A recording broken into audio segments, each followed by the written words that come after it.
The early morning sun spilled over the horizon, casting a golden hue across my small parcel of paradise, my land. A serene acre of rolling hills and whispering pines felt like a sanctuary.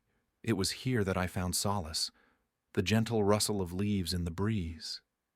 My only company, but peace, as I would soon discover, is a fragile gift when shared with Karen from the Homeowners Association. Karen.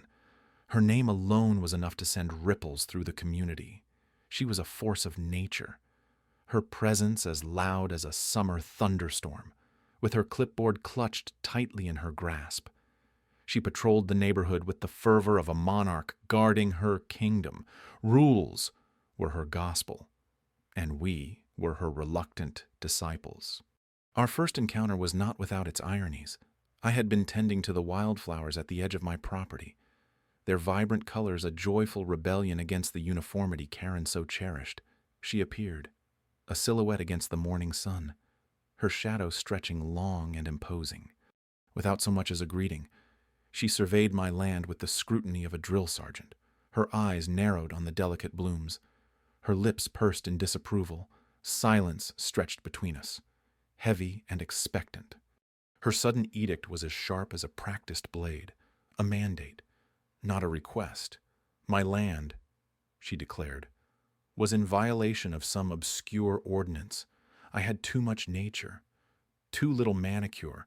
I was to rectify this or face repercussions. She departed as quickly as she had arrived, leaving behind an echo of her presence and a flutter of resentment in my chest. I watched her retreat, her heels clicking a rhythm on the pavement. Despite the absurdity of her demands, I felt no anger, only a bemused curiosity. Did she fear the chaos of wildflowers overtaking her ordered world? Or was it something deeper, a need to control what she could not understand? In the days that followed, small signs of her influence began to appear. A neatly typed letter slid under my door, advising me to conform, a note pinned to my garden gate, reminding me of my violations. They were as persistent as the morning dew, clinging stubbornly even as the sun rose higher.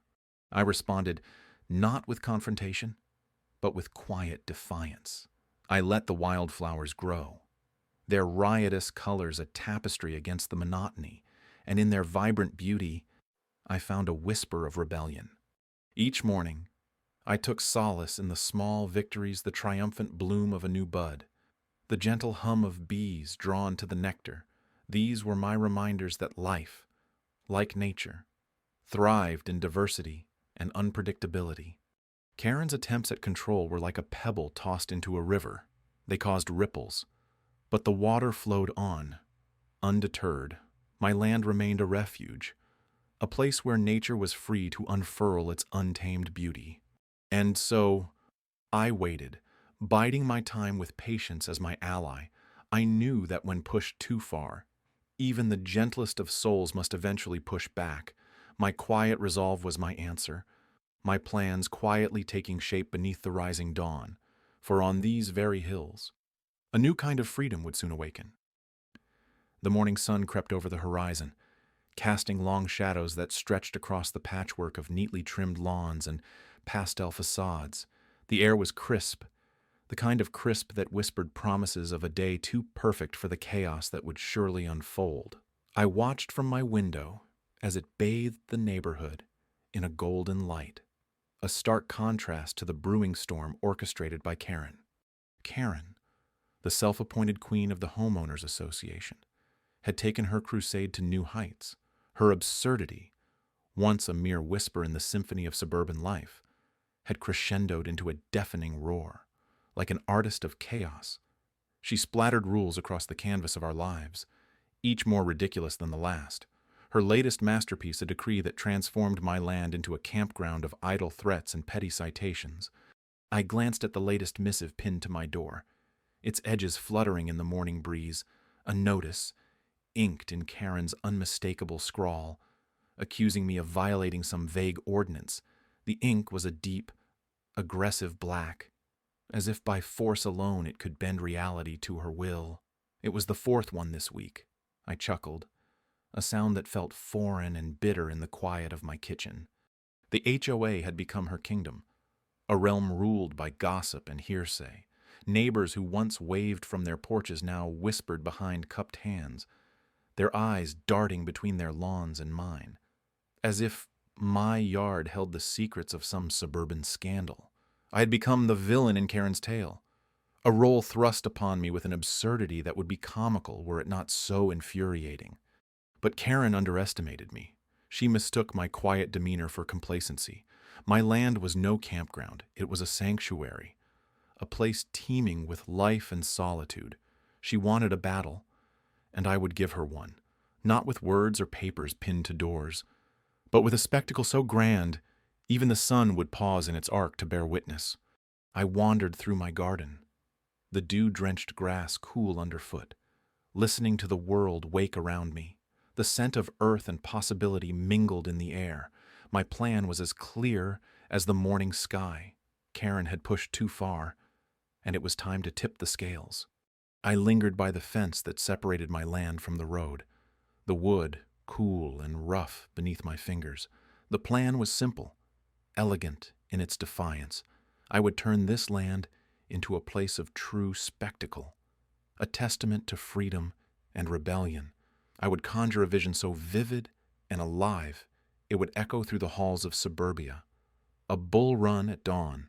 Karen would see, they would all see, the absurdity of rules, the futility of control. As the sun climbed higher, a quiet resolve settled over me.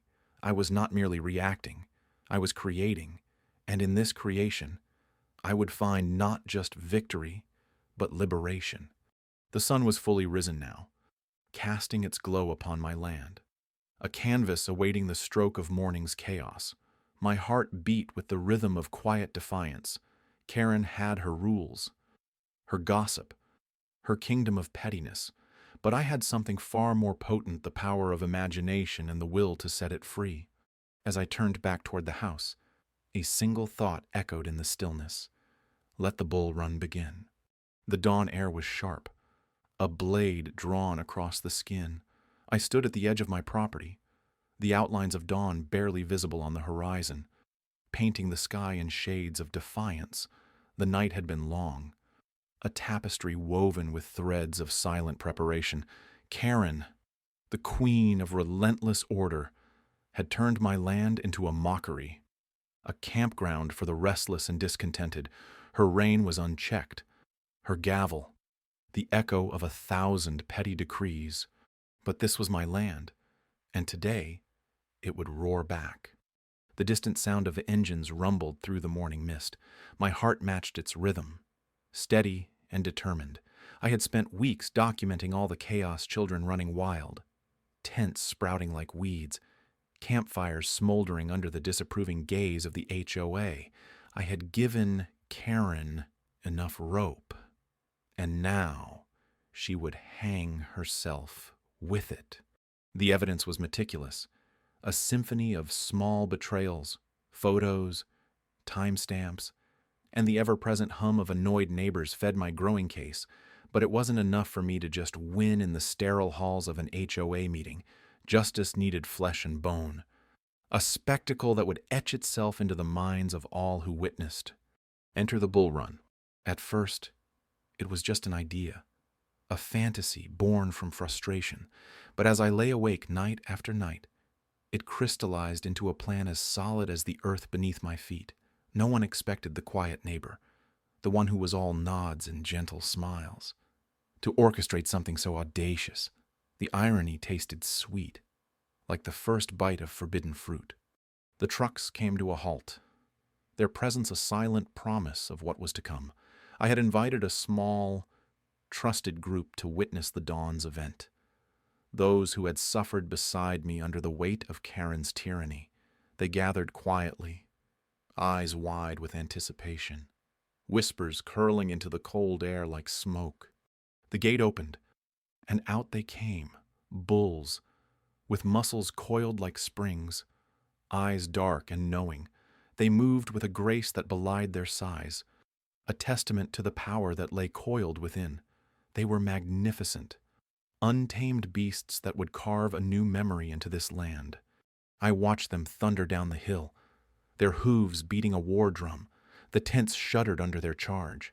Children's laughter turned to squeals of delight, tinged fear. Adults scrambled, caught between disbelief and a primal instinct to flee. Karen stood frozen, her mouth agape, as the bulls swept past her, a living wall of inevitability. The scene was chaos, yet beneath it was a strange kind of order, a message carried on the back of the wind. This land was not to be trifled with. There was a calm in my heart as I watched, not the serenity of victory over a foe, but the deeper peace of reclaiming what was mine.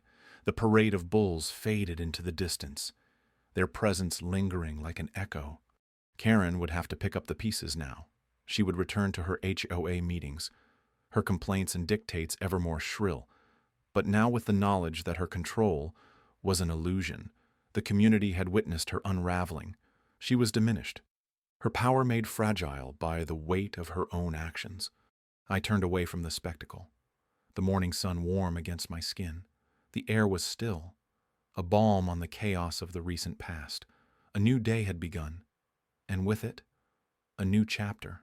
The land was quiet once more, and so, finally, was I. As the first light of dawn crept over the horizon, painting the sky in hues of orange and pink, I stood at the boundary of my property, surveying the land that had become an unintentional ode to chaos.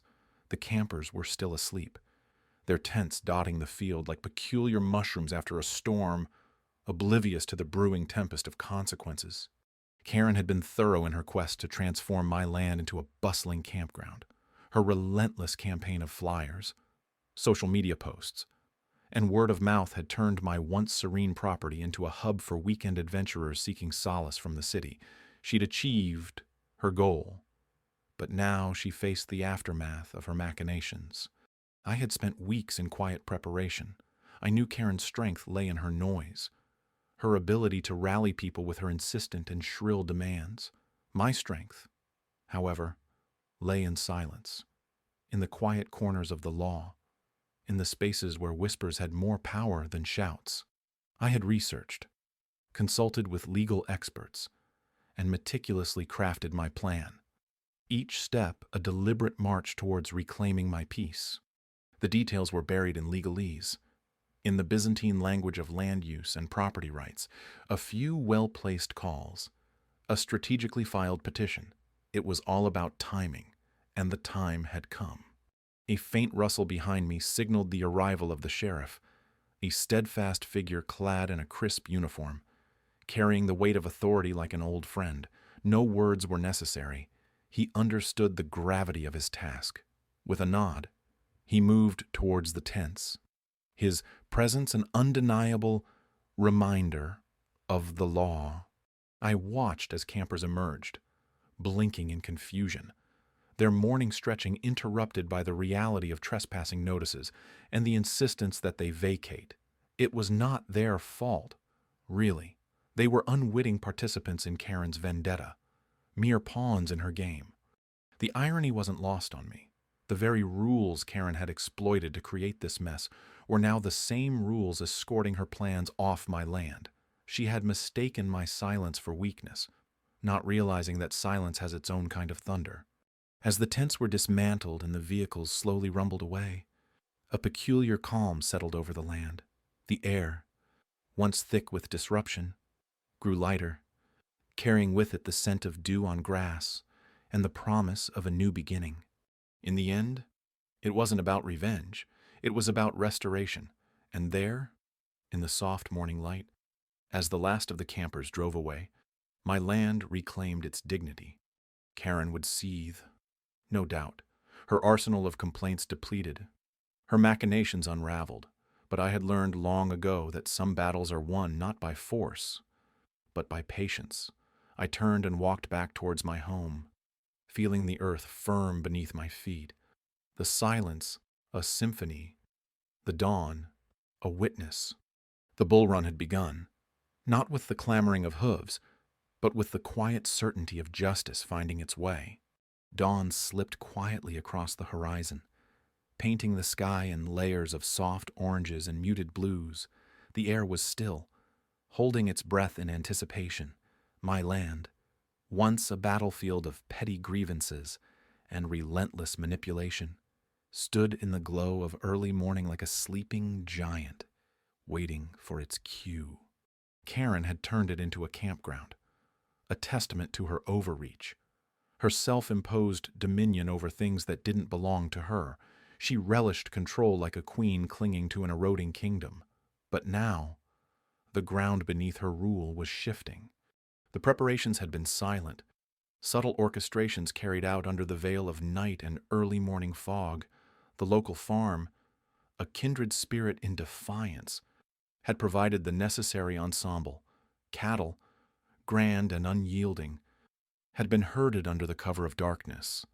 They stood now, their breath visible in the crisp air, their presence a testament to nature's sheer force. I watched from the sidelines, a conductor of chaos, as the first hint of movement rippled through the herd. There was an energy here, a buzzing, palpable anticipation.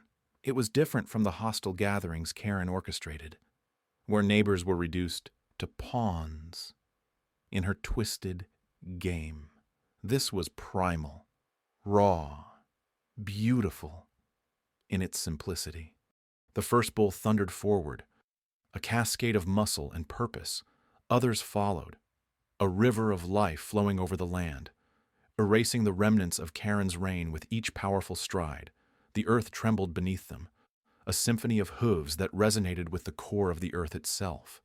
Karen was there, her bright red blazer an ironic beacon amidst the unfolding spectacle.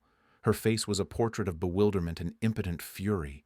She had crafted her universe with a fragile veneer, and now it shattered, piece by piece. The irony wasn't lost on me. A woman who had spent her life erecting fences, both literal and metaphorical, now faced an unstoppable tide. Borders and boundaries meant nothing to this cascade of nature. It was a lesson in humility, painted in the broad strokes of inevitability. The herd moved with an elegance, a grace that belied their power, their presence transforming my land into something elemental, something ancient. The spectacle was over as quickly as it began, the bulls disappearing into the distance, leaving the ground beneath them altered in their wake.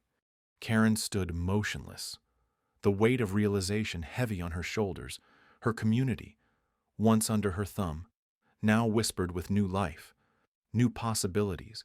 Neighbors emerged cautiously, curiosity mingling with relief. Their eyes met mine, and in those glances there was understanding, respect. I allowed myself a small smile, a nod to the universe for its sense of humor. It had returned balance in the most unexpected of ways. My land, once a symbol of contention, now stood as a testament to resilience, to the power of nature and spirit. Karen's voice broke the stillness, a thin thread of sound in the charged air. "Well, this changes everything," she murmured, her words carrying more weight than all her decrees combined. In that moment, the realignment was complete. The community would rebuild, stronger and wiser.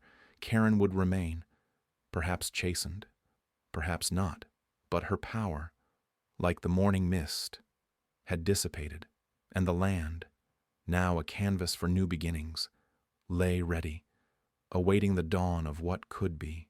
With the sun rising higher, I turned away, leaving the remnants of a conquered kingdom behind. A new chapter awaited, one that would be written with quieter hands and braver hearts. In the distance, the bulls continued their run, a living testament to the indomitable spirit of the earth and those willing to stand with it.